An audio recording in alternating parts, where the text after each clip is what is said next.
This podcast is brought to you by Guerrilla Podcast Syndicate, powered by Kangaroo Fern Media Lab. Kangaroo Fern is Australia's independent video and podcast management agency with the mission to help individuals and entrepreneurs to start their own podcasts and harness the power of podcasting. Book now via www.kangaroofern.com.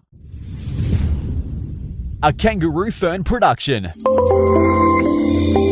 A Guerrilla Podcast Syndicate. Thing we can do is just get stops and run. Stops and run, guys. Push, push, push every time.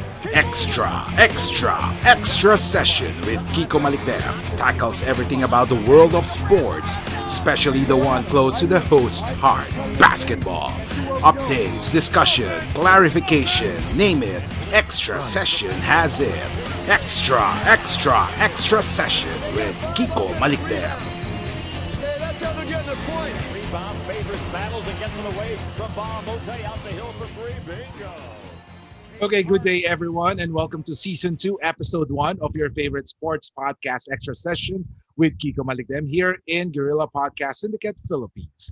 Overall, this is Episode 30 of this podcast, and I would like to say thank you to everyone who has supported this show since the beginning. So happy 2021. Hope all is well, despite, the continued presence of the coronavirus. So today, we are very fortunate to have with us a renowned coach, and he has been in the basketball circles all throughout the world, especially here in Southeast Asia. He guided the Indonesian Warriors to the ASEAN Basketball League Championship back in 2012 and handled several teams, including Satria Muda, Macau, Wolf Warriors, and then he was also an active consultant of the Petron San Miguel team in the PBA. He also had an NBA experience under his belt, wherein he was video intern and video coordinator for the Sacramento Kings for 2 to 3 seasons. And he was also a national head coach for the Vietnam basketball team. Ladies and gentlemen, Coach Todd Purves. Coach, good day. Kiko, thank you so much for having me, brother. I appreciate you. And I'm just blessed to be on here with you. Okay, so how are you doing right now? Hope all is well. What's keeping Coach Todd Purves busy right now? My spirits feel good, Kiko. My spirits feel good. I'm out here in California. As many of your viewers will know, this coronavirus has got things pretty roughed up out here. So we're grinding through it, but it's a fortunate time that I get to spend with some family. And I can't wait to get back out to Asia, Southeast Asia, and get to competing back to some basketball. In the meantime, I'm trying to, like everyone else, mitigate the events that we're going through. Okay, so let's go back to the beginning. How did basketball become part of your life? Were you a player, or you actually ventured immediately into coaching? I was a player, and I wasn't a particularly great player. I short guy. I'm only I'm a 5'8" dude about, but I loved the game, and so I competed, and I liked to be physical. So I played mostly American football growing up, and played American basketball and baseball. But so going into it, I just loved competing and playing sports. Mm-hmm. Unfortunately for me, God did not bless me with the abilities that you'd want to have to be a professional. So I'm not a tall guy. I'm not an athletic guy. I just love it. And so I learned to be a good player when I was a young man. And quite frankly, to be honest with you, Kiko, I think I knew in high school I was going to be a coach, or I want to be a coach, because I knew I didn't have those attributes to really be a legit player on a high level. So who were your basketball idols, when growing up? Oh, sure. When I was a real young man, my idol was Dr. J. Wow. Dr. J, in the early days, he brought a different type of style to the game that I thought was real cool. So I was just a young man, a kid, and watching and falling in love with the game. Dr. J was a big influence on me. I watched Larry Bird and Magic Johnson compete in my early days. And then once I reached about junior high school, Michael Jordan came on board, and that changed everything. So when Mike came on board, it was different. You watched Hakeem Olajuwon and some of the Rockets teams compete a little bit, but basically when Mike wanted to be in the NBA, he was just going to stack chips. And so, yeah, I was there to watch short shorts go to long shorts. I was there to watch the Jordan 1s become a cool basketball shoe. And I fell in love with it, bro. I really did.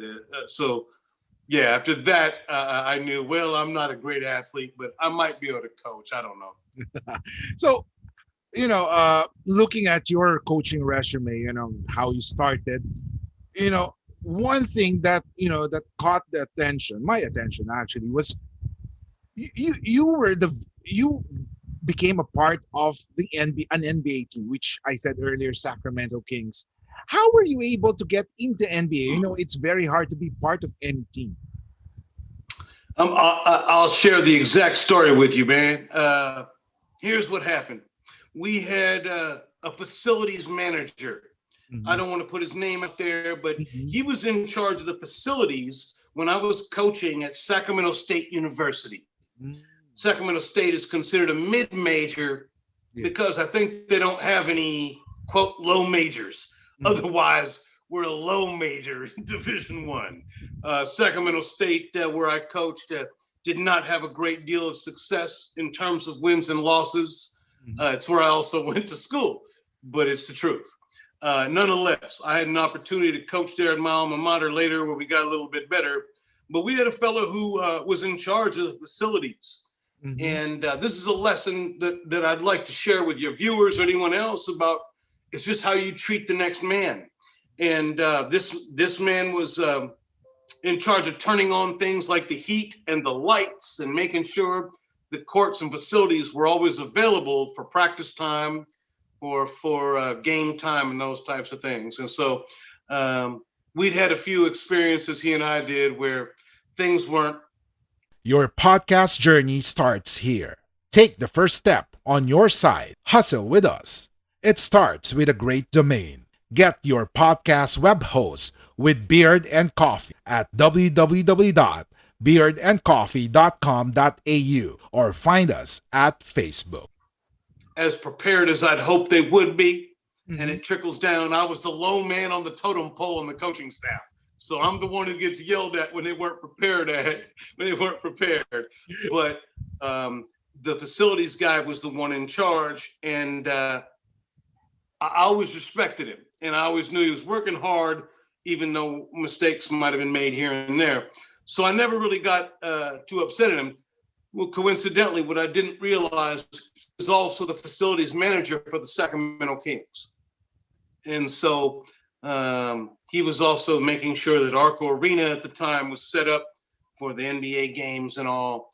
And there were times where he and I could have maybe had disagreements, but you want to make sure that as a grown man, you keep all of your emotions kind of in check. Mm-hmm. And even when there were mistakes, we managed to work things out together. And I got a call one afternoon. I was having some sushi at my favorite sushi spot, with my uncle. And I got a call from this gentleman who said, Coach, I don't know if you know this, but I also am the facilities guy for the Sacramento Kings, and they need somebody to come in and be the head video scout. And I told him you might be able to do it. Nice. So that was the beginning for me. And the reason I told you this story, brother, was because there were a number of times where I felt frustrated with this particular individual and what he'd done, but I never lost my temper with him. I always knew that if I had to take the brunt of the gym not being ready, I was going to do that. But I always treated him with respect. And there were times where I was frustrated, but you still treat the next man with respect. And so eventually I got that phone call from this man who had watched out for me. And I'd known, I guess at that point, that thank God I never really snapped or got too angry at this man, because he looked out for me in the end, and he gave me an opportunity to go interview with the Sacramento Kings. And that was the beginning for me, just getting a foot in the door. And it came absolutely from the guy who opens the gym, takes out the trash, and does all the grimy things that you need to have done. And so he gave me that opportunity, and I respect him always. Can you describe to me what does a video coordinator do? What's the main job that you do inside? Yeah, it is a wonderful job, Kiko. It sounds like you're the guy. I realize for your fans, it may sound like the guy who puts the video clips that you see of highlights, and that's nothing about what it does. What the video scout does, and I went from being both what they call a video scout. I was then an advanced scout that goes on the road to see things. But the video scout is where I really feel like I got my education in basketball. I had already been a Division I coach. I had learned the basics of how to teach offense and defense at that level. But when I got to the NBA, it was a real revelation in terms of the nuanced differences, how quickly you can recognize defensive coverages or offensive sets. When you have a 35-second shot clock like the U.S. does in college, things take a longer time to develop. Yeah. In the NBA, you get down there, and in 2 or 3 seconds, they're already in the action that you want to get to. Whereas at the university level, it may take them 15, 20 seconds to get to that same action. So I felt like when I first went from the collegiate level or university level to the NBA, it was moving so fast, it was tough for me to recognize. And I was a little bit intimidated, if I'm honest with you, man. I see. Now, of course, you do the video scouting. During your time, who was the toughest player to plan for a defense for the Sacramento Kings? Hey, I'll tell you right now, Kiko, this is a real easy call for me. And you won't think it, or your viewers won't expect what I'm going to say. Because you think, listen, Kobe Bryant kicked our ass more times than I can even count.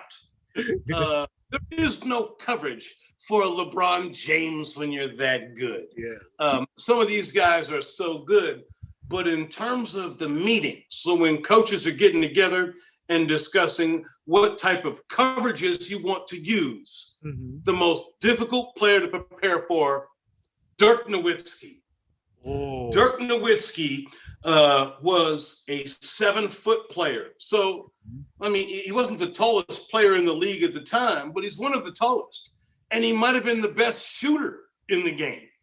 So when you're talking about a guy that had that size and that shooting ability, in terms of coaching, the way you decide to guard it changes everything.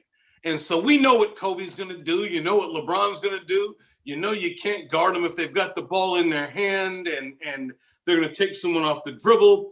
Everyone needs to hedge toward them. But when you're dealing with a guy who's 7'1" and the best shooter, it's a whole nother issue of defensive principles you have to think about. And so, yeah, it may sound crazy to your viewers, but I've been in those meetings and deciding, do you show on the pick and roll? Do you switch? Do you go under and stay with him? Those are the type of coverages that coaches are thinking through. And Dirk is just impossible because when the tallest guy on the floor is the best shooter on the floor, the coverage that you have to choose to do can be tricky from a coaching perspective. And it's different. Like I said, you can't guard LeBron or you can't guard Kobe because that's just who they are as players. But in terms of preparation, no one was worse than Dirk to prepare for because there's nothing you can do with a 7'1" guy who shoots threes that way. Okay. So from the NBA, what made you decide to go to the other side of the world, which is Asia? Was it a hard decision for you to make, especially you are already in the NBA? And of course, was it a hard adjustment? So I think there's a couple questions there, Kiko. The first is that in terms of making a decision, I had loved my time and enjoyed my time in the NBA. I had started out as the assistant video scout, become the video scout, and then what they call an advanced scout, where you travel before the team does to watch the team you're going to play in a couple of days. And I'd be happy to break that down for you as well. But that was the first part, is developing that skill set. Deciding to leave the NBA wasn't I was looking for a new adventure. I'm open. I was always open to see some other parts of the world. And to go to Indonesia from the NBA, it did sound like a bit of a crazy move. And I've spoken to some guys that I really trusted. At the time, there was an owner of the Philadelphia 76ers who's from Indonesia, as well as a mentor of mine who was one of the assistant owners of that Philadelphia 76ers team. And we worked together to try and kind of build something. And so heading out there, I was scared to death. I was scared. I had seen things on the news, and coming from America, I had all the apprehensions you can imagine. I really had those, and I was just mistaken. I got to Indonesia, and I was treated with kindness, and I was treated with respect. And there are obviously some cultural, religious, and every other kind of difference you can imagine. But my experience there was at the highest level, and I'm very appreciative of those Indonesian fans and people there. I see. And then, like you said, you handled the Indonesia Warriors for the end. You guided them to an ABL championship. I mean, how were you able to get it? You know, was it? Do you believe it was just luck, or you consider your team a strong one? I suppose it's always going to be a combination of those two. I was very fortunate, man. And my first year, I had a team that was able to win the championship there in the ABL. Yeah. I brought in a veteran in Steve Thomas, who was really the anchor of our team. He's become one of my best friends in life. So outside of basketball, and fans are everywhere, Steve and I talk all the time. We mostly talk about barbecuing, not about basketball, but I love the fact that we could talk about those times too, and we shared those times together. I was nervous, and I just did as best I could at the time. But what I didn't understand is this. I think I knew the game of basketball, Kiko. What I didn't know was the culture of Southeast Asia. So I went there thinking, okay, this is going to be right in my wheelhouse, and I was entirely mistaken. So I went there and realized I've got to do a whole lot of adjusting as a man, as a human being, and understand that I'm in a different culture and respect their culture and do everything outside of trying to beat my opponents. And so there was a combination of things to navigate at that point. And I think some guys were able to do it. And for some guys, it's too uncomfortable to be outside of that comfort zone. I see. Now, when Indonesia Warriors won the ABL championship, you know, it started, you know, your name suddenly burst into the basketball scene in Southeast Asia. And then this was the time, you know, you were asked to go to the Philippines, right? How did you, you know, who and how were you able to, you know, enter the Philippine basketball? So, Kiko, I'll be real honest with you, and I'm going to talk about some things right now for your viewers that can be maybe, but they should receive as sensitive, because it was a good time for me and a difficult time in some ways. So, I was contacted by the Philippines after I'd won my first ABL championship in my first year as a head coach. Yeah. We went into the Philippines and we beat that team there. I think it was San Miguel Beerman at the time, coached by Bobby Parks Sr., a friend of mine, rest in peace. He was a wonderful man, a wonderful competitor, and he and I were friends for a limited time, but had a real respect, and I appreciate him and his son very much so. And I'll reach out to Bobby Parks Jr. as well, let him know. Are you a podcaster who's getting frustrated because your show results are not in your favor? Are you losing hope because you feel like podcasting doesn't help you generate income?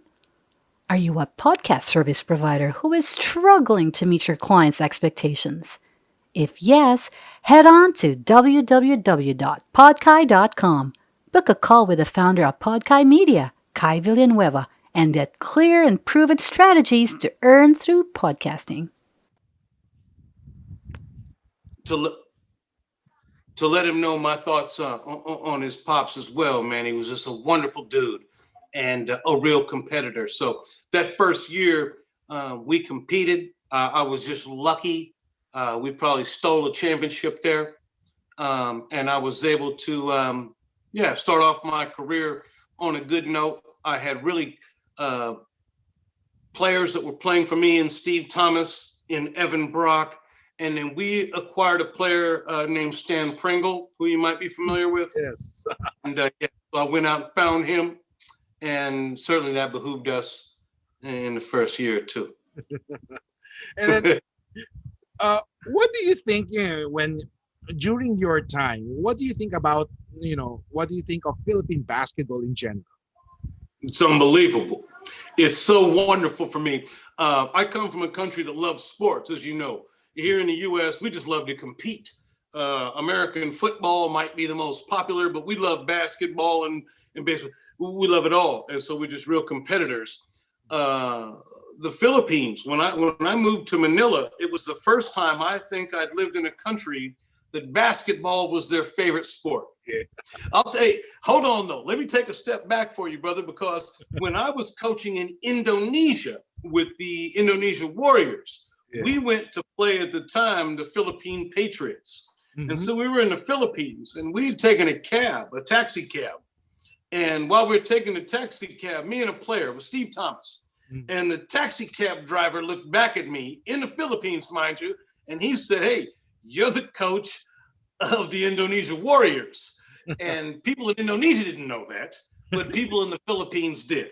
And it was because that's how popular basketball was there. And the guy caught me totally off guard. I was like, yeah, you're right. But it was because that's how much basketball meant in the Philippines. So this dude knew who I was for the other team, and people in that country didn't know who I was. So I remember we laughed about it a good while when we got back, but he knew exactly. We knew the Philippine people were serious about basketball, and it was absolutely wonderful. It really was.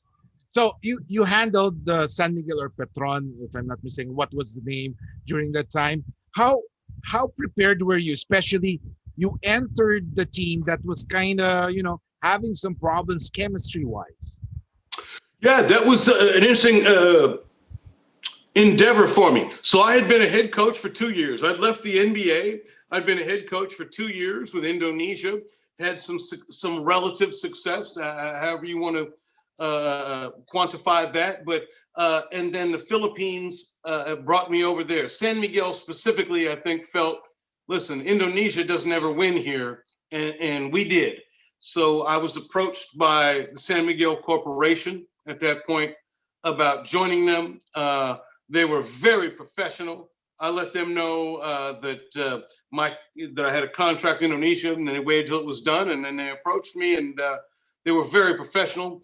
I don't know exactly what the rules are specifically now relative to before, but you couldn't have foreign coaches, I think, as the head coach. They brought me in as a consultant. Yes. And I was just treated really well. I really was. So I have so much appreciation for the San Miguel Corporation and how they treated me. The dynamic of having to be a consultant as opposed to the coach was a little bit tricky for me. It was the first time I'd ever dealt with that type of dynamic.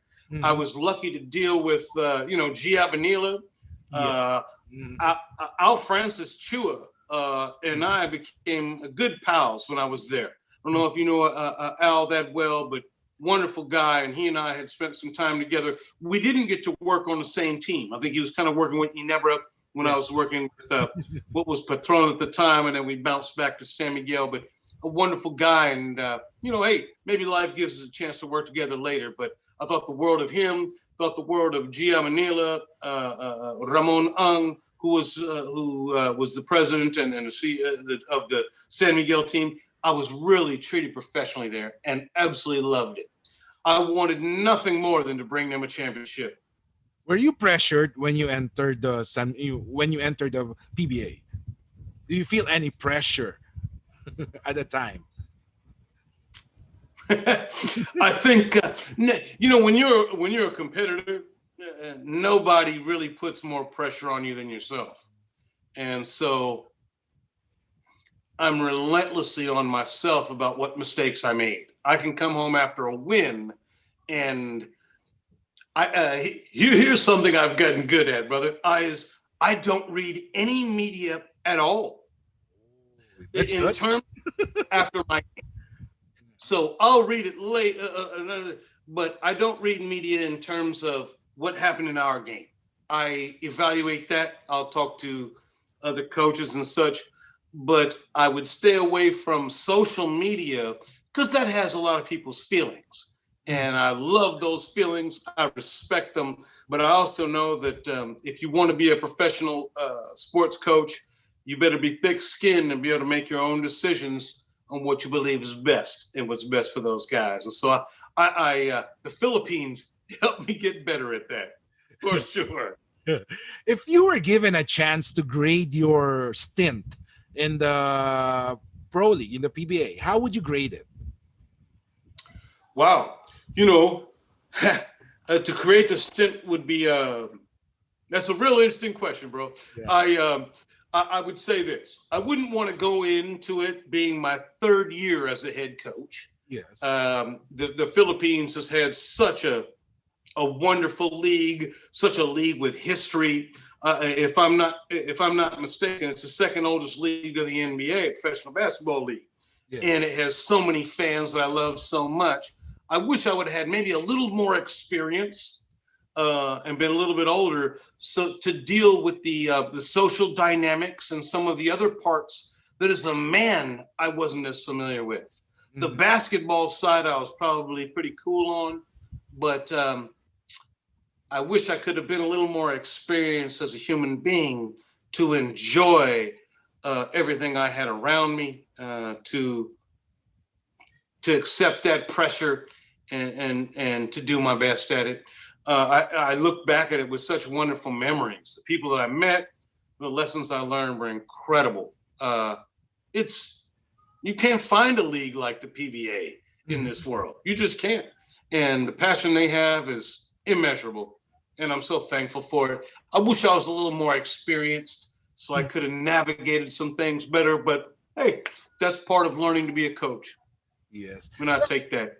After the Philippines, you resurfaced, correct me if I'm wrong, in Vietnam as the national team head coach, and of course for the Hanoi Buffaloes. Am I correct? Correct. Yes. So what were the challenges that you faced when you were given the task to handle it, those teams? So I can tell you very specifically. I'll be honest with you, Kiko. When I left the Philippines, I anticipated.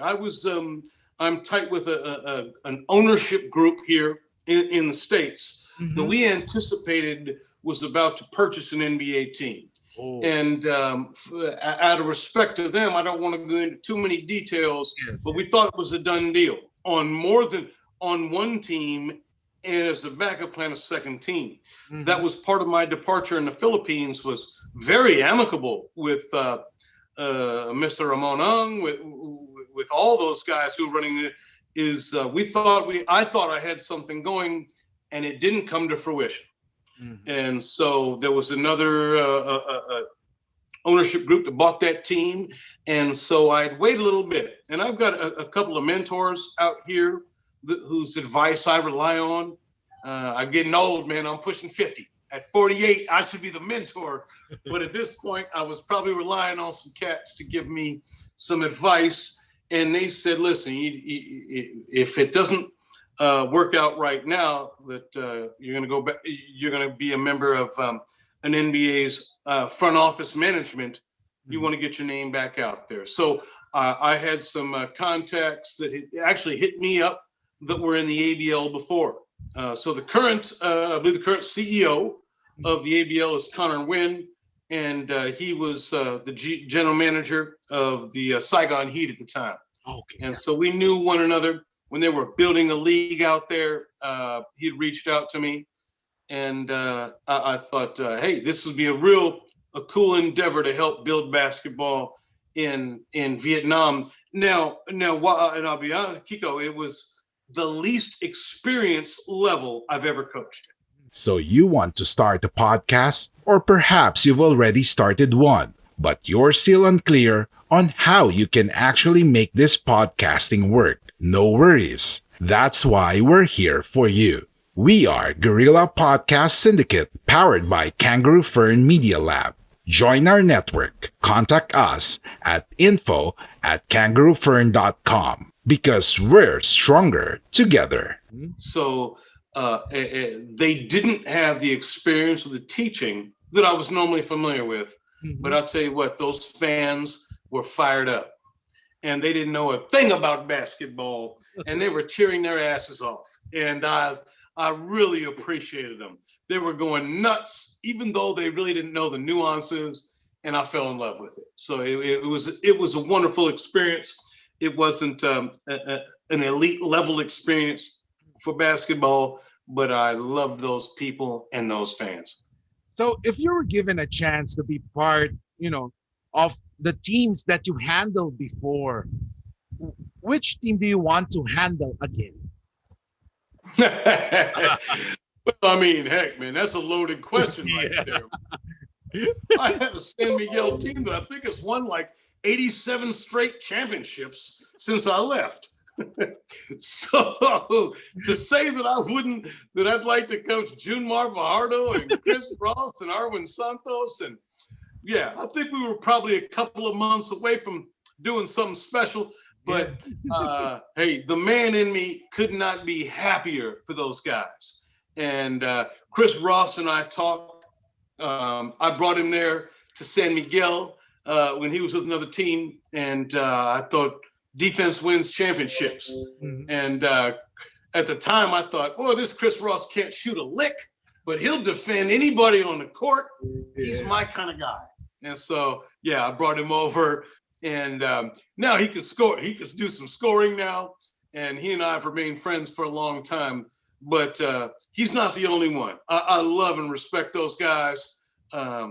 They've had success that I'm so happy for guys like G, Abanila. I'm happy for Leo, who was an assistant coach for me 1 year. We've competed against one another. There's a number of guys on that staff and team that I'm just so, I can't wipe the smile off my face for them. That's just the way it is. So, for example, you were given another chance. Aside from San Miguel Beer, which team in the PBA that you would love to handle? Oh, wow.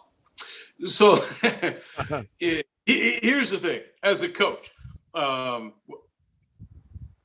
guess when you're doing a podcast, you want an honest truth is that I've been a hell of a lot better coach at bringing low-level teams to the playoffs and competing for a championship than I have as a coach who's coaching the most talented team. So I think I probably had the most talented team there in San Miguel. And we competed. We were a couple of minutes away from a championship or two, and we came up short. And so that's something that I've always known as a coach I need to get better at, and I'll continue to work on that. But I've looked at some of these other teams in the PBA who I think have a player or two who's good, but they may not be one of those big name teams. And I feel for them. I feel for their fans, and you and I both know there's a certain group of teams that tend to win an awful lot in the PBA. So for me, if I had to do it again or do something different, I would want to work with a team that has never had those opportunities, that didn't necessarily have those resources, and that wanted to come from maybe one of the teams that had won lesser games to be a team that could compete is more in my neighborhood, bro. So basically, looking back, I was wondering, it was Coach Todd, who planted the seeds. Remember, for the San Miguel to rise above once again, right? Well, I don't take that type of credit, man. Yeah. I think before, when I took them over the previous year, they'd gone about 500.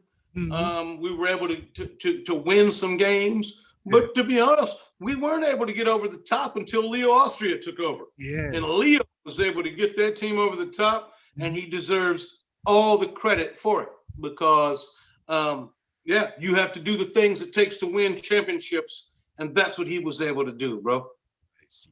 Now, if you will be, battling, we'll talk about international basketball. Now, if you would be battling the Philippines or facing the Philippines in international basketball, which you have, what would be your strategy against the Philippine team? That's a tough. The Philippines have a couple of different teams and a couple of different styles. The last time I was in the Philippines, I was there with the Wolf Warriors, and we managed to steal a win. And it felt good for me because I got to see all my old pals in the Philippines, and they at least knew that I still knew one or two things about basketball to compete. The Philippines was, at this point, they've really taken exponential steps above other Southeast Asian countries to be the dominant basketball team there. They've got a number of players who are competing overseas. And so I'm not even too sure that you look at it in those terms. You don't look at it as how do I beat the Philippines? I always look at it as how do we get better? And if we get close to where the Philippine team is, I'll decide how we try and knock off a player or two here and there. But at this point, no, the Philippines, in terms of Southeast Asian basketball, are so inundated with talent relative to their competition that I think it's silly to try and figure out how you beat them. Maybe, Thailand's got a couple of good players. Vietnam's gotten better, but still, certainly the Philippines is head and shoulders in terms of talent above the other Southeast Asian countries, in my opinion. What do you think should the Philippines do to improve its standing in Asia? Well, like what you said, they're head and shoulders above the competition in Southeast Asia.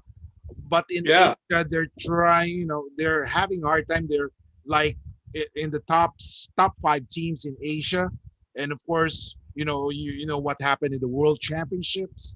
So what do you think should the Philippines do to improve its performance in world basketball?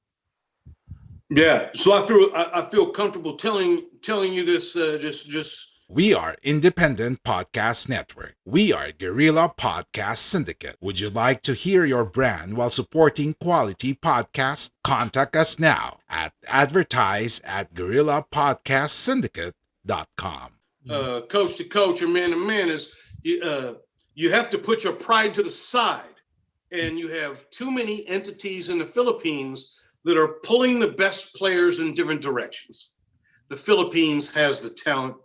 The fans have the passion. They've got the coaching skill set there to compete on the highest level. What my understanding has been is that you have different entities pulling the best players in different directions, whether it's toward the national team, whether it's toward a professional team that's owned by one set of owners, or a professional team that's owned by another set of owners. The bottom line is these people I think that have all the influence have to set their pride aside and say, we want the best Philippine players to compete for our country. And we don't give a darn if it means our local or our professional team suffers this year or next year. We want the Philippines to be represented with the best Filipino players. And I think when that happens and you get everyone on board in the same way, there are going to be some other countries that realize the proficiency and skill of Filipino basketball, because it's a whole shitload of talent. It's a whole bunch of passion. And once all those best players and those coaches kind of come together, you're going to have a whole nother level of product that you're putting out against the rest of the world. And I've just seen it sometimes. I think you have a couple players that aren't able to participate here and there, or a coach who doesn't contribute because it's in different factions. So if you get those things squared away, sky's the limit, bro. I see. Now, before we end, I do have some questions, just fast questions. The first that comes to your mind, you just, say it. So who do you consider the best Filipino player right now, aside from Junmar Fajardo? You took the words out of my mouth.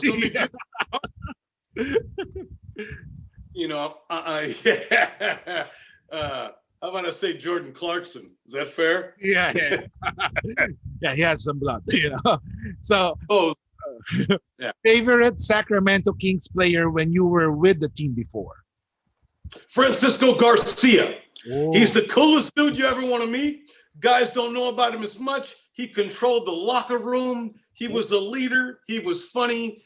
And it's one of those guys that you don't know behind the scenes is really the man. Francisco Garcia. Favorite coach to match wits with? Favorite coach to, the coach that would, motivate you if you see his name, his team. Oh, I want to, Let me say, first of all, I loved competing against Tim Cone, who got the best of me. He beat me in a championship series. We both had good teams. I think the world of his ability to coach. And so I enjoyed competing against him and respect him so much. That being said, my favorite guy to compete against is a guy named Kevin Yerkes, because he's my good friend. And we go at each other's throats. And I'm trying to kill him. He's trying to kill me. We'll go have beers afterward and talk some shit to each other. And he's my favorite guy to compete against. Although I want to make sure that your Filipino fans know, in terms of competing against Tim Cone, I knew I was competing against elite level coach. The PBA player that you had a hard time planning for a defense. Bo Belga. Why? Bo Belga would pick and pop with a hot. We'd have Junmar, and I love June, but Bo Belga would pick and pop to the top of the key, which meant I had to come up with a coverage that could make Junmar show on the pick and roll and get back to Bo. And I swear to God, Bo might have shot 30% against every other team, but I felt like he shot 70% against us from three-point range. He busted our ass, and I hated coaching against him because he'd pick and pop, and he'd hit threes, and it drove me nuts. It was an easy call, bro. And then he has this tendency, to have this pump fake. It looked like it was slow motion. He'd get all the way to the rim and lay it up, and it just hurt my feelings. So much respect to Bo Belga and that team, man. He kicked my ass, and I respect it. Okay, so we have NBA questions here. So, I'm not sure if you have seen this, this meme before. I'll be giving you 3 players. You choose who will you play, who will you bench, who will you cut. Kevin Garnett, Giannis, or Kawhi?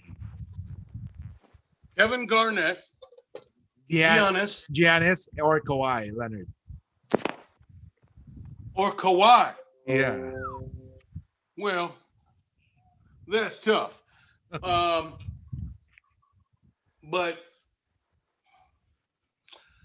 I think Kevin Garnett at this point, he's won championships. He's 7 feet. He's got those leadership type of skills too. So he's going to bring a little more to the table. Kawhi Leonard is a ferocious defensive player, and I love defense. So certainly he ranks up there high. But and he has won a championship. But there was something about Kevin Garnett. Now, one of my best friends who coaches now, his name is Rex Kalamian. He's the head assistant for the Sacramento Kings. He's with the Clippers before that with Doc Rivers, and you'll hear his name, Rex Kalamian, as an NBA head coach here in the next couple of years. And he shared with me some special memories about Kevin Garnett and the type of player that he was, but more than that, the type of man that he was in the locker room and what he did for other players. And so I guess I'm a little bit biased at having him share that with me. I know kind of what Kev did for him, and that means something. Now, Giannis is a hell of a player. They call him the Greek Freak for a reason, but you got to win. You have to win some things before I'm going to go ahead and put you in that corner. So, I'm going to go with guys who've won, and then because I've heard a couple of things, I would slightly say Garnett on that one, brother. So it would be Garnett play, bench Kawhi, and cut Giannis. Correct. Yeah. Correct. How about this? Hey, Hey, so let me tell you, when Kawhi came out, Kawhi was coming out of San Diego State University. Mm-hmm. He was a power forward, so he was a straight four-man. He didn't play on the wing in college. We brought him in for a workout when I was in the NBA. We worked him out, and I really misjudged him. I'll be straight with you. I thought, well, he's a four-man who's undersized. Mm-hmm. So he had not shown any ability to play the perimeter the way he does now in pro. Obviously, it appears a guy named Greg Popovich thought that he could and knew more than I did. So, yeah, he ended up doing some things. But at the time, we worked him out. We brought him into Sacramento. I watched him over an NBA workout and thought, well, this guy is a good player, but he just seems like an undersized four, and I'm not too sure he can play the perimeter. I was mistaken, buddy. I was mistaken. How about this? Russell, Shaq, or Wilt? Well, yeah, I'm going with Wilt. You can't score 100 points. Yeah. So, yeah, I'll take Wilt. I'll put Shaq on the bench, and I'll cut Russ on that one. And I like Russ. A quick story about Russ is that when I had worked for a coach named Paul Westphal. Westphal. Yeah. So Paul was a mentor to me in the NBA, and he had coached Charles Barkley, Kevin Johnson, and Dan Marley and those guys when they lost to Jordan in the finals. Yes. And he was a mentor to me, and so he was someone I really respected. And he had mentioned before that when he coached in college, Russell Westbrook committed to come play for him. I want to say it was Pepperdine or Loyola Marymount. It was a West Coast school, but that's the way the recruiting process works. UCLA had a guy who dropped out at the last minute, and Russ then left Paul Westphal's commitment, went to UCLA instead. I think he made a play with Darren Collison and some real good players, but I remember Paul was always sore about it because he's like, I almost had an NBA MVP coming to play for me in the Big West Conference, but it didn't quite work out. Okay. Ray Allen, Reggie Miller, Steph Curry. Yeah, Steph he's too much, man. He's off the dribble. He almost changed. Yeah, I liked Reggie Miller. He talked a lot of shit that I enjoyed. He'll give it to the fans. He gave the choke to Spike Lee. That was so entertaining. Yeah, and Ray Allen's hit big shots for multiple teams. Whether it was with the Seattle Supersonics back in the day, whether it was the Miami Heat when he hit that shot in the corner. He's done so many things, but I'm a Northern California dude, so Steph Curry's a legend out here, and I think the world of him. I'll tell you another quick story. Is when we brought Steph Curry in for a workout with the Sacramento Kings, we brought him in with a number. Oh yeah, we brought him in with a number of other good guards. We brought a bunch of other good point guards in at the time, and including I believe Tyreke Evans at the time.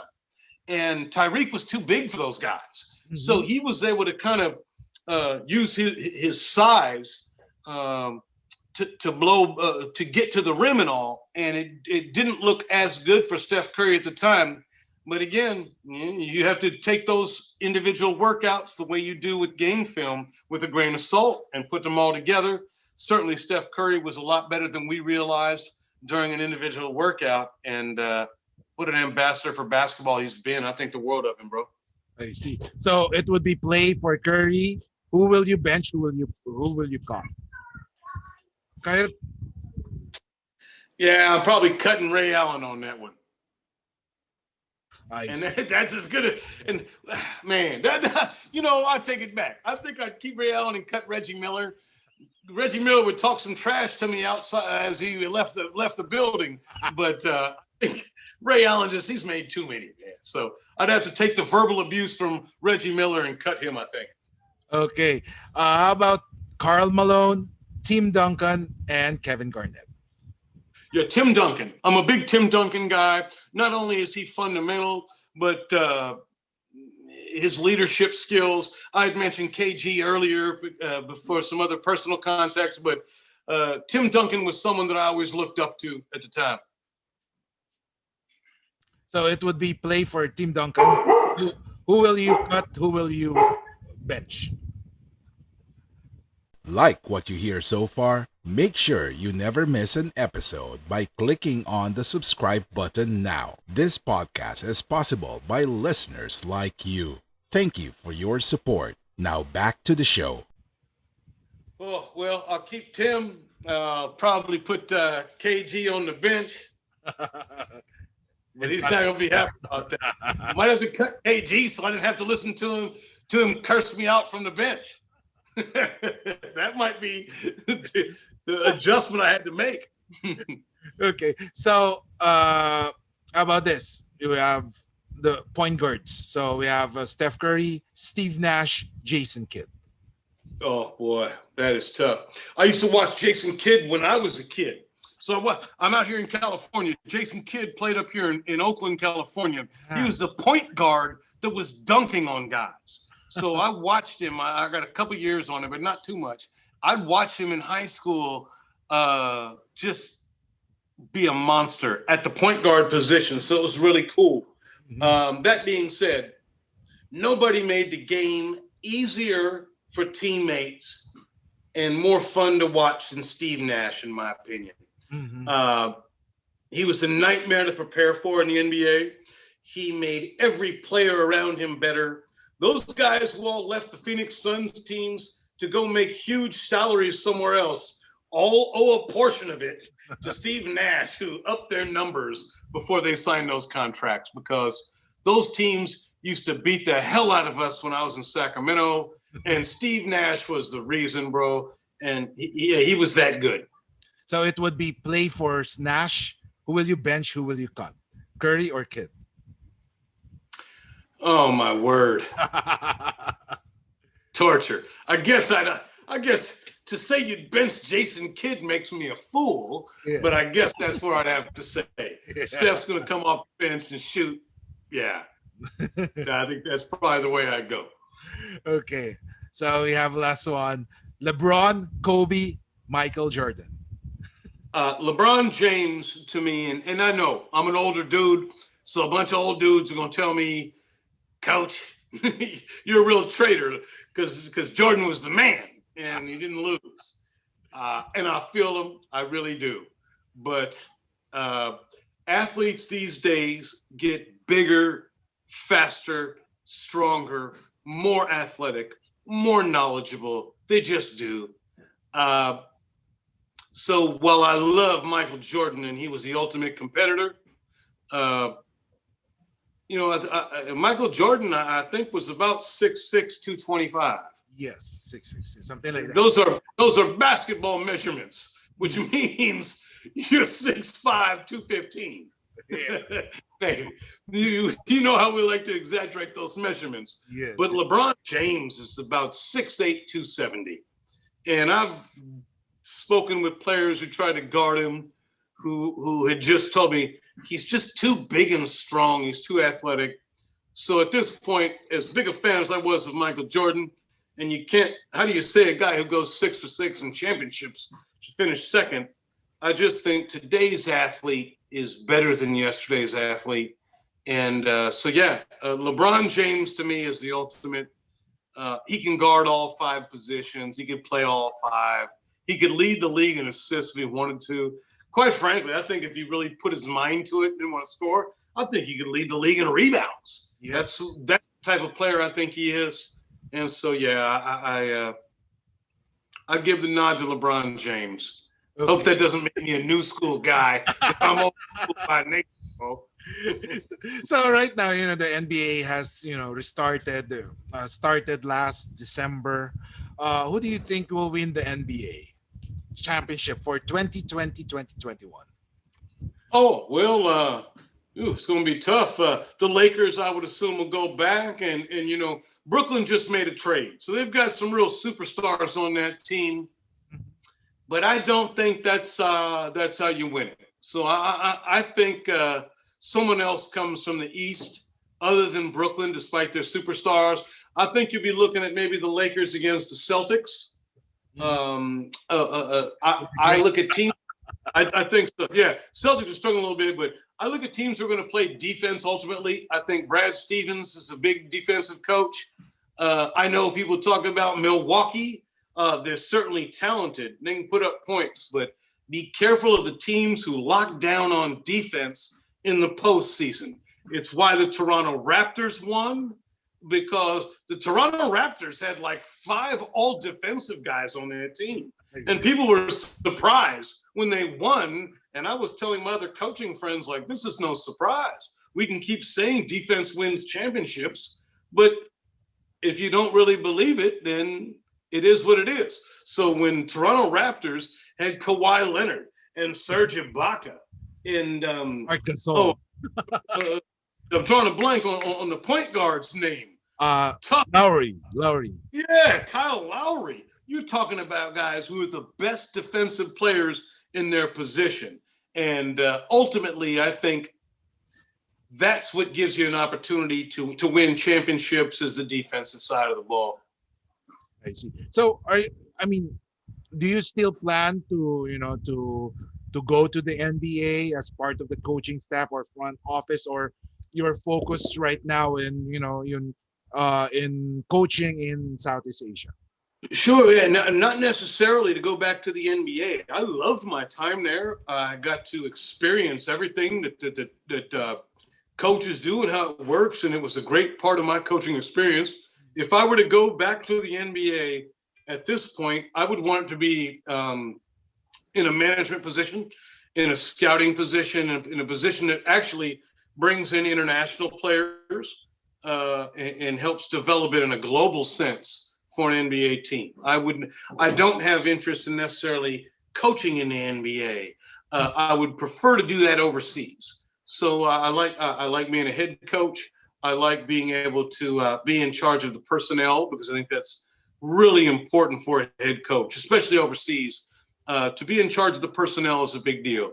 So my aspirations are to continue to enjoy this ride. And I wish it was a little more specific or direct than that for you, man. But I don't know what the next thing brings. I've been contacted by some other coaches about being the national team head coach on countries I've never been to. So I'm just going to ride the wave as best it can and try and create the relationships that have been beneficial to me in life. Because I don't remember the wins and losses nearly as much as I remember the guys that I grinded with. Okay, so one last question before Sure. I give you the message to your supporters. Of course, the basketball is somehow a religion in the Philippines, and of course, they're still dreaming that one day a pure Filipino, full-blooded Filipino will be able to play in the NBA. And of course, right now we do have one in NBA G League, which is Kai Soto. What do you think should Kai do to be able to, to be able to play in the NBA? Because as far as I know, he's standing 7'3", but he has a slim frame, or he's too Sure. thin. So what do you think should Kai do to improve or to be able to play in the NBA? I think you start to hit the nail on the head there, Kiko. Is number one, his frame is too slim. Mm-hmm. He has to commit to a physical sense of the game. Mm-hmm. If you want to be able to compete with guys on the highest level in anything in the world, you better be willing to sacrifice. This is some of the things I talk about with my players, is that sacrifice means doing the shit that you don't want to do. Mm-hmm. So the things that you like are cool to get better. Mm-hmm. But if you really want to become a better player, you got to do the things that you may not enjoy as much. And so he needs to get in the weight room. He needs to get in the weight room. He needs to get his nutrition right. And I think that's part of it. So being 7'3" and skilled like he is wonderful. I say, oh man, man's got some skill, and he can do some things. He has to commit to getting his body right, whether he likes it or not. Whether lifting weights makes you feel uncomfortable, whether eating certain types of food you don't care for as much, you have to sacrifice to get your body right. And then I think he has to get his mind right as well. And getting your mind right, if you're going to compete in the NBA or higher level, means almost putting a chip on your shoulder. You need to come in with a mentality that's aggressive, that is unflappable, that I belong here, I'm a professional player, and anyone who's in my way can just catch it. I'll give them 30, I'll hit them in the mouth with an elbow, I'll do what it takes. And so I think, and now that being said, I've seen that mentality in the Philippines. That is not a mentality that's lacking amongst my Filipino friends. These cats love a physical brand of basketball. I remember having conversations with Arwin Santos about physical basketball, and my man was right on the edge. He was up to hit anyone, anywhere, if it meant getting an extra rebound. And I love that about him. I respect that about him. So I think Kai needs to take on a little bit more of that Filipino mentality about what it takes to be grimy, what it takes to be physical, and that will. So those are the two things. He's certainly skilled enough. He's got the size enough. I'd say committing to his nutrition in the weight room, and then more specifically, taking on that Arwin Santos Filipino grimy mentality that says whomever I'm on the court with might get hit in the neck if I have to get a rebound. That's the way guys in the NBA are going to respect him.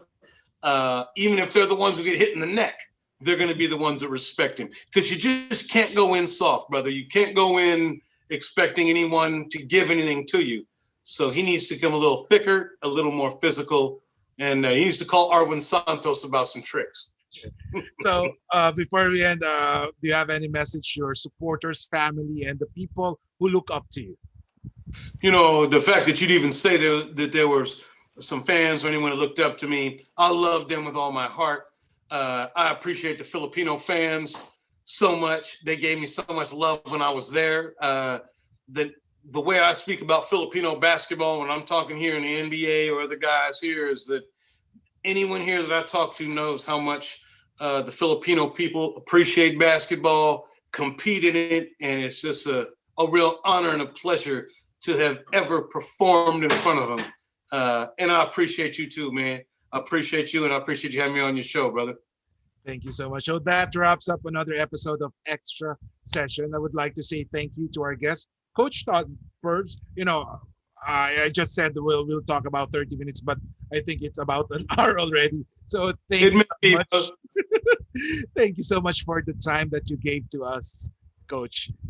My pleasure. Hey, much love to all the Filipino fans out there. I love you guys, and I appreciate what you bring to basketball. I look forward to seeing you again when I'm there in the ABL and whatever capacity, for sure. Coach. So in behalf of the Guerrilla Podcast Syndicate Philippines, this has been your host, Kiko Maligdem. And like what I said, games are always exciting when there is Extra Session.